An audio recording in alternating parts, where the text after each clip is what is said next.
स्वागत है दोस्तों आप सभी का नीट शास्त्र के ऑनलाइन लर्निंग प्लेटफॉर्म में।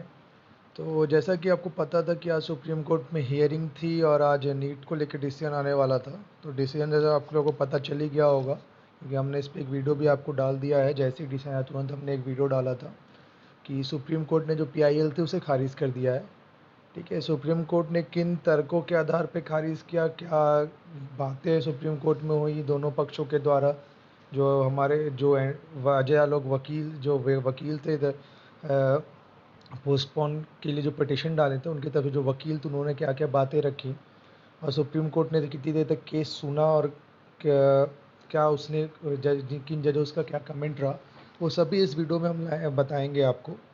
ठीक है, तो जैसा कि आप सभी जानते ही होंगे कि जो केस खारिज हो गया और सुप्रीम कोर्ट ने जो टोटल हियरिंग की वो 10 मिनट की भी पूरी तरह नहीं की। ठीक है, तो लग ये रहा था कि सुप्रीम कोर्ट पहले से मन बना के बैठा हुआ था कि एग्ज़ाम कैंसिल करना है, क्योंकि दोनों पक्षों की बात तक नहीं सुनी गई प्रॉपरली। ठीक है, केवल एक तरह से बोल सकते हो आप कि एक पक्ष की बात सुनी गई, जो पोस्टपोनर्स की तरफ से जो पिटिशन लेके जो गए थे उन ओवरऑल उनकी बहुत ज़्यादा कोर्ट ने सुनी नहीं। आप इसमें भी देखो कि उनकी बस एक या दो स्टेटमेंट्स रखी गई हैं। ठीक है, तो जब केस चला ओवरऑल 10 से 15 मिनट तक केवल हियरिंग हुई और उसी बीच में जजेस ने डिसाइड करके PIL को खारिज कर दिया। जो आज की जो जज की जो बेंच थी जो हेड कर रही थी उसके बेंच में थे जस्टिस अरुण मिश्रा, BR गवई और कृष्ण मुरारी। ये तीनों इस केस को ये कर रहे थे, जज कर रहे थे। तो उसमें जो स्टार्ट हुआ केस पहले से, तो सुप्रीम कोर्ट है dismiss the PIL seeking postpone, ये तो ठीक है। जस्टिस आरुष मिश्रा ने स्टार्ट करते हुए कहा, presiding the bench said that the postpone of the exams will put the career of the students in peril. यानी वो कहना चाह रहे हैं कि अगर एग्ज़ाम्स को फर्दर पोस्टपोन किया जाता है तो वो उनका स्टूडेंट्स के करियर को वो मझधार में रखेगा। ठीक है, life should move on even in COVID-19 times, can we just stop exams, we should move on, justice Arun Mishra said while dismissing the petitions. तो अरुण मिश्रा का ये कहना था कि COVID-19 के सिचुएशंस को हम सभी स्वीकार करते हैं, लेकिन COVID-19 के चलते आप एग्ज़ाम्स कैंसिल नहीं कर सकते पूरे, और लाइफ चलती रहनी चाहिए, लाइफ पे पॉज नहीं लगा सकते। ये जस्टिस अरुण मिश्रा का कहना था अपनी स्टार्टिंग स्टेटमेंट में। इसके बाद क्या हुआ, इसके बाद ये हुआ, if exams are not held won't it be loss to the country, students will lose the academic year. Justice Mishra से जस्टिस मिश्रा आगे बढ़ते हुए उन्होंने कहा कि अगर exams are not held won't it be a loss to the country, students will lose the academic, यानी बच्चों को एक एकेडमिक ईयर का नुकसान हो जाता है। अच्छी, तो ये तो फैक्चुअल बात है कि ऑब्वियसली अगर एग्ज़ाम ज़्यादा डिले होंगे और एकेडमिक ईयर का लॉस होगा ही, इसमें कोई सेकेंड थॉट नहीं है। जो जस्टिस उनकी भी बातें भी सही हैं। ठीक है, अब उसके बाद क्या हुआ, are you not demanding the court should reopen, why can't exams be held with precautions. तो जस्टिस मिश्रा ने आगे कहते हुए क्या कि आप सभी तो ये डिमांड कर रहे हैं कि कोर्ट खुलने चाहिए, तो अगर आप कोर्ट खुलने का डिमांड कर सकते हो तो आप एग्ज़ाम्स पोस्टपोन करने में, यानी आप कॉलेज वगैरह भी खुलने के लिए आप प्रोसीड कर सकते हो। ठीक है, विद फर्दर प्रिकॉशंस। अगर मेन जो उन्होंने एम्फेसाइज किया जिस वर्ड पे वो था प्रिकॉशन।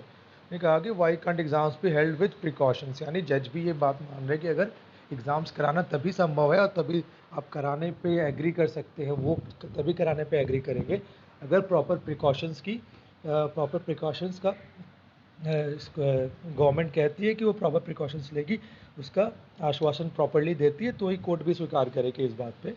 तो इस पर सॉलिटरी जर्नल ने क्या किया, सॉलिटरी जर्नल तुषार मेहता जो अपीयर हो रहे थे NTA की तरफ से, उन्होंने कहा submitted that the exam should be conducted and adequate precautions will be taken. उन्होंने कोर्ट की बात का सम्मान रखते हुए कहा कि एग्ज़ाम्स कंडक्ट होंगे और जो रिक्वायर्ड प्रिकॉशंस है वो गवर्नमेंट अपनी तरफ से लेगी। प्रिकॉशंस में कोई दो तीन नहीं किया जाएगा, प्रिकॉशंस में कोई लापरवाही नहीं करेगी सरकार।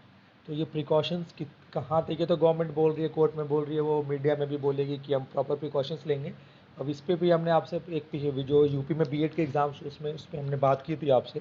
ठीक है, कि कहते कितना है लोग और उसका एक्चुअल इम्प्लीमेंटेशन ग्राउंड पे कितना होता है, इसमें कितना डिफरेंस होता है। जैसा अभी हम लोग अभी 2 एग्ज़ाम्स पे देख चुके हैं, यूपी में 2 अभी एग्ज़ाम्स हुए थे, एक B.Ed के एग्ज़ाम्स हुए थे अभी, और 16 अगस्त को BEO के एग्ज़ाम्स हुए थे। दोनों में हाल सेम था और नीट में भी हाल कोई डिफरेंट नहीं होने वाला है। 16 लाख बच्चों को आप रोड पे उतारोगे तो हाल और बुरा होने वाला है। ठीक है, उसके बाद इन सभी पे अजय एडवोकेट अलक आलोक श्रीवास्तवन जो रिप्रेजेंट कर रहे थे नॉन पोस्टपोनर्स को, उन्होंने क्या किया, उन्होंने कहते हुए कहा कि appealing for the petition submitted that the risk of COVID-19 was increasing and the several other exams like CA exams, CLAT etc. has been cancelled. ठीक है, ये आलोक आलोक जी ने कहा, जो हमारे एडवोकेट आलोक थे, वो ने कहा। उस पर जस्टिस मिश्रा ने पूछा कि how can you assume that the authorities are not aware of the situation. उन्होंने आलोक जी से ये क्वेश्चन करते हुए कहा कि आप ये पहले से कैसे एज्यूम कर सकते हो कि अथॉरिटीज़ इस बात को नहीं जानते। ठीक है, उसके ऊपर Ajay Alok submitted that there is a chance of vaccine coming soon for कोविड-19. Even the Prime Minister had said that in his August 15 speech, not seeking an indefinite postponement of the exam but a postponement for some time, he clarified. इस पर Mishra sir के उस पर जो अजय आलोक जी ने कहा, उन्होंने ये बताया कि हम एग्ज़ाम्स कैंसिल नहीं करवाना चाह रहे हैं, हम बस एक टाइम बिंग के लिए पोस्टपोनमेंट चाह रहे हैं, क्योंकि वैक्सीन आने की खबर भी तेज़ हो गई है। हमारे प्राइम मिनिस्टर ने भी कहा है 15 अगस्त के स्पीच पे कि वैक्सीन आने वाली है, तो फिर आप जब तक वैक्सीन आने तक वेट कर सकते हो। बस ये बात उन्होंने क्लैरिफाई की, अपने जो पुराने स्टेटमेंट उसमें क्लैरिफिकेशन दिया। ठीक है, the bench however was not persuaded by this submissions and said that it will not interfere with the policy decision taken by the authorities. लेकिन एडवोकेट आलोक की इन बातों का प्रभाव बेंच पे नहीं हुआ, बेंच पे प्रेशराइज नहीं हुई, और वो अपने जो उनका तर्क था उस पर वो बने रहे। और उन्होंने कहा कि this submission said that it will not interfere with the policy decision taken by the authorities. उन्होंने कह दिया कि वो पॉलिसी डिसीजन जो है अथॉरिटीज़ के जो हिस्से में आते हैं उस पर वो इंटरफेयर नहीं करें। जैसा कि आप जानते हैं, अगर आपने SST वगैरह में पढ़ा होगा लोअर क्लासेस में, तीनों स्तंभ होते हैं, लेजिस्लेटिव का अलग होता है, जुडिशरी अलग होता है, तो दोनों का जो अपना डोमेन है, तो उसी को एम्फसाइज करते हुए सुप्रीम जजेस ने कहा है कि वो जो पॉलिसी मेकिंग का काम है वो अथॉरिटीज़ का है, वो उसमें इस बार इंटरफेयर नहीं करेंगे। फिर जजेस इंटरफेयर कर सकते हैं, बट वो कुछ स्पेशल केसेस में होता है। जो मुझे यहाँ लग रहा है पर्सनली कि इसमें इंटरफेरेंस की बिल्कुल ज़रूरत थी। अगर वैक्सीन की बात भी सही है, बालोक जी की बात भी सही है, वैक्सीन आने वाली है, तो आप एटलीस्ट अगर वैक्सीन आ जाती तो आप सेंटर पे अवेलेबल करा सकते हो ना। आप पहले बुला के वैक्सीन लगाते हुए लड़कों को अंदर सेंटर में लेके जाओ, ये भी तो पॉसिबल है। आप एडुकेट सप्लाई हर सेंटर पे सप्लाई कर दो, और वहाँ पे जो भी स्टूडेंट्स एग्जाम देने आ रहे हैं सबको आप कितना एक अगर इंजेक्टेड वैक्सीन है तो कितना टाइम लगेगा, 3-4 दिन। ठीक है, उसके सिम्टम 3-4 मिनट लगेंगे, सॉरी, एक वैक्सीन लगाने में।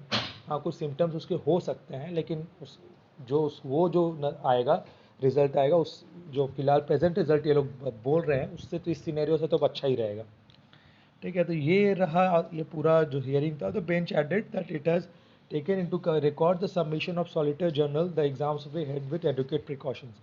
बेंच ने इस बात पे एम्फेसाइज करते हुए कहा कि जो सॉलिटेयर जर्नल ने कहा है कि exams will held with adequate precautions, इस बात पे इस बात को क्यों इस बात को मान देते हुए वो अपने डिसीजन दे रहे हैं। मतलब उन्होंने गवर्नमेंट की इस बात को स्वीकारा है कि वो अगर गवर्नमेंट प्रिकॉशन करती है तभी, एक तरह से आप कह लो जजेस का डिसीजन गलत नहीं था, उन्होंने गवर्नमेंट से आश्वासन लिया है कि वो एडिक्वेट प्रिकॉशंस लेंगे, तभी उन्होंने ये डिसीजन दिया है। अगर गवर्नमेंट इसके नाकामयाब रहती है ऐसे प्रिकॉशंस देने में, तो इन फ्यूचर हो सकता है अगर उस पर कोई क्वेश्चनिंग उठाए तो जजेस गवर्नमेंट के ऊपर कुछ एक्शन लें। ठीक है, ये तो पूरा कोर्ट में क्या हियरिंग था इसके ऊपर, ये सब सारी चीज़ें थी। हमने आपको सब कुछ लाइन टू लाइन हुआ पूरे क्रोनोलॉजी की तरह आपको बता दिया। ठीक है, अब एक तो जो स्टूडेंट्स जिन्होंने PIL फाइल की, जैसा कि आपको पता है, टोटल दो PILs थी, दो टाइप की PILs थी। नंबर्स ज़्यादा थे बट टाइप्स दो थे, एक सपोर्ट ऑफ पोस्टपोनमेंट और एक अगेंस्ट द पोस्टपोनमेंट। वो जो एक चाहता कि इंश्योर करना चाहता था कि एग्ज़ाम्स हो, एक चाहता था एग्ज़ाम कैंसिल हो। तो ऑलमोस्ट जो पोस्टपोन वाले में क्रिटेरिया में, तो ऑलमोस्ट 11 स्टेट से 11 बच्चों ने ये PIL फाइल की थी, जो जिसका केस एडवोकेट आलोक लड़ रहे थे। और गुजरात पेरेंट एसोसिएशन ने ये फाइल किया था कि एग्ज़ाम पोस्टपोन ना हो। तो उसी में जो बच्चे थे जिन्होंने पोस्टपोन के लिए फ़ाइल किया था, उन्होंने ये कहते हुए कहा कि ये डिसीज़न जो है उन्हें वो स्वीकार नहीं कर पा रहे थे। उन्हें कहते हुए सिर्फ थोड़ा तर्कहीन, उनका जो तर्क ये था कि ये जो डिसीज़न दिया गया है वो उनका जो फंडामेंटल राइट है, that is right to live, उसको काटता है, उसे तोड़ने, मतलब उसके अगेंस्ट ज़्यादा है। तो ये उन बच्चों की बात थी। अब नीट जैसा कि पता है कि ऑनलाइन, अब ये तो कोर्ट ने जब डिसीजन अगर दे दिया है, ये सब दे दिया है, PIL फाइल नहीं रिजेक्ट कर दी है, तो अब हमारे पास ऑप्शंस क्या बचते हैं? ऑप्शंस बस सीधे सीधे इतने ही बचते हैं कि या तो रिव्यू पिटिशन कोई डाले सुप्रीम कोर्ट में दोबारा से, कुछ ऐसे केसेस, कुछ कांड नया हो जिसके बाद कोई रिव्यू पिटिशन डाले जिस पे कोर्ट स्वीकार करे। एक ऑप्शन ये बचता है हमारे पास। दूसरा ये बचता है कि या हम HRD मिनिस्टर हमारे जो रमेश पोखरियाल साहब हैं उनको ट्वीट करें, PMO को ट्वीट करेगा, PMO इंटरफेयर करता है तो निश्चित ही एग्ज़ाम कैंसिल हो सकते हैं। तो आप लोगों को हमने बताया भी थी कि आप सभी जो ईमेल, सबके ईमेल एड्रेस आपको दिए थे हमारे पुराने वीडियो में, अगर आपने उनको जाके देख लो, उसमें सारे ईमेल एड्रेसेस आप सब उनको मेल करो। सारे बच्चों से रिक्वेस्ट है कि अगर आप चिंतित हो तो आप उनको मेल करो, उनको अपनी कंसर्न्स बताओ। मैं ये नहीं कह रहा कि आप मेल करके उनको प्रेशराइज़ करो केवल कैंसिल करने के लिए, पोस्टपोन करने के लिए, लेकिन आप उनको अपने कंसर्न्स बताओ कि सर हमें ये प्रॉब्लम है, हमारे ये कंसर्न्स हैं। अगर वो उस पर अच्छे प्रिकॉशंस दे देते हैं तो भाई हमें एग्ज़ाम देने में कोई प्रॉब्लम नहीं है। लेकिन अगर वो नहीं, आप नहीं दे पाते हो, ऐसे प्रिकॉशंस गवर्नमेंट नहीं दे पाती है, तो सर आप प्लीज़ एग्ज़ाम पोस्टपोन करो। ठीक है। अगर ये कुछ नहीं होता है, जैसा कि सब ऐसे ही चलते रहता है, तो पढ़ाई लिखाई आप जारी रखो, क्योंकि 1 से 6 सितंबर तक जेई होने वाला है ऑनलाइन बेस में, और नीट यूजी होने वाला है 13 सितंबर को ऑफलाइन बेस पे 161 सेंटर्स पे। ठीक है। तो ये सारे विशुअल चीज़ें थी आज के पूरे जो दिन में कोर्ट में क्या क्या हुआ, नीट से जुड़े और जेई से जुड़े, ये सारी बातों पे। साथ ही साथ अगर फाइनल ईयर की बात करें तो फाइनल में भी कुछ इसी टाइप का डिसीजन आने वाला है। फाइनल ईयर एग्ज़ाम्स को भी सुप्रीम कोर्ट ने शायद एक हियरिंग कल है, लेकिन आज डीयू वगैरह की हियरिंग थी, तो उसमें भी कोर्ट ने कुछ इसी टाइप का जजमेंट दिया है। ठीक है दोस्तों, चूँकि अब एग्ज़ाम्स के चांसेस बढ़ गए हैं, तो आप सभी अपने पढ़ाई में लगिए। ठीक है। और जो भी लेटेस्ट अपडेट आएंगे उसके लिए हम हैं यहाँ पे आप तक वो लेटेस्ट अपडेट तुरंत पहुँचाने के लिए। उसके लिए बस आपको इतना सा करना है कि आप हमारे चैनल को सब्सक्राइब कर लो और बेल आइकन प्रेस कर लो, ताकि कोई भी लेटेस्ट अपडेट आपसे मिस ना हो।